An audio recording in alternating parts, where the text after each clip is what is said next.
Today we're going to take this map and crunch it into a tiny little ball of a planet. It's time for Aaron Does It Wrong in support of Casey Hudson and WorldWorkings.com.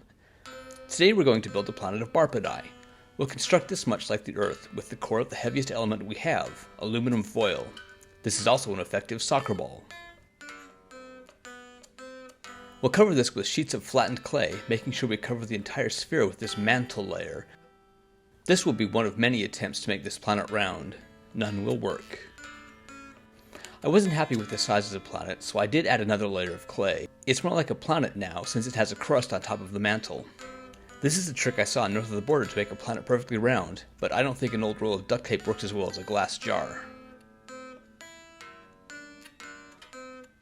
I'll start by adding the northmost continent, including carving the lakes and rivers that run into the sea.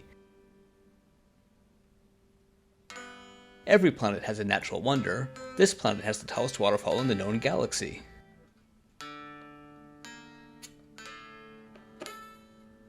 With this continent done, I realized that it's too big, extending into latitudes lower than it should, so I removed some of the mass and recarved the rivers and lakes.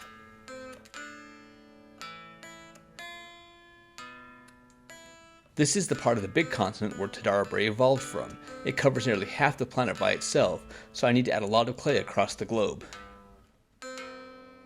Then I can start to add mountain ranges. This is the eastmost mountain range. This is the central mountain range.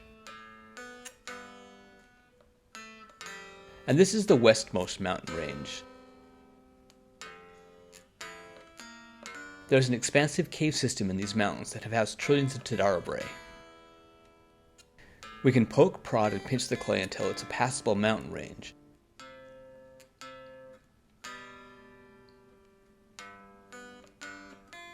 Then, after we smooth the rough edges, we can decide where all of our lakes will fit onto the landmass.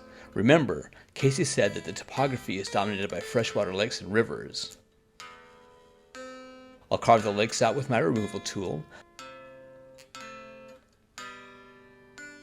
Then I'll smooth them out to make them less jagged.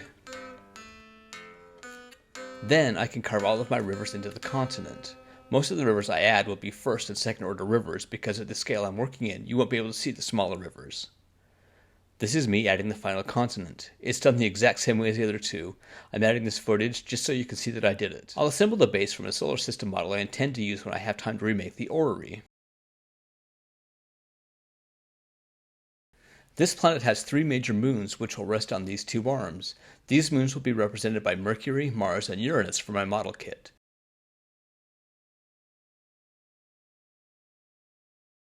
Remember, of course, to sand down where the moons came off the sprue.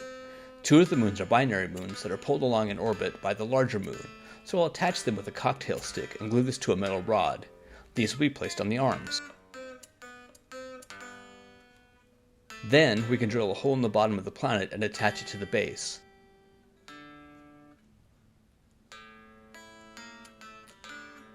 I can then paint the climate zones onto the globe, starting with the ice cap and the boreal forest.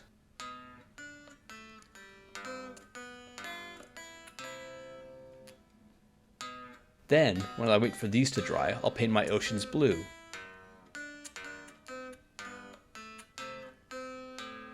Then I can add the tundra climate zone that surrounds the ice cap.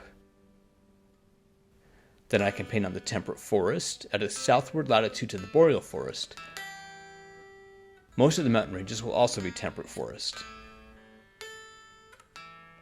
Yellow will represent the grasslands, and I wanted to add as much grassland as possible within the geologic constraints I gave myself.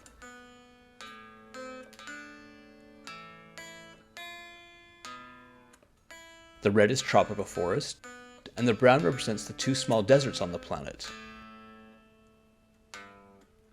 I'll finish by using blue clay to fill in the many lakes and rivers on the continent of the planet.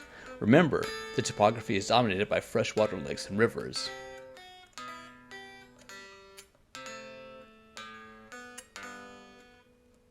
As promised, here's the largest waterfall in the known galaxy on the northmost continent.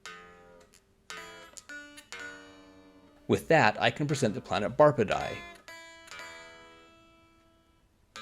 I like the way that the late rivers that I added but didn't film showed up nicely on the eastern part of the big continent. Thank you for watching, and please support Casey by visiting her website at worldworkings.com or by joining her Patreon. This has been Aaron Does It Wrong.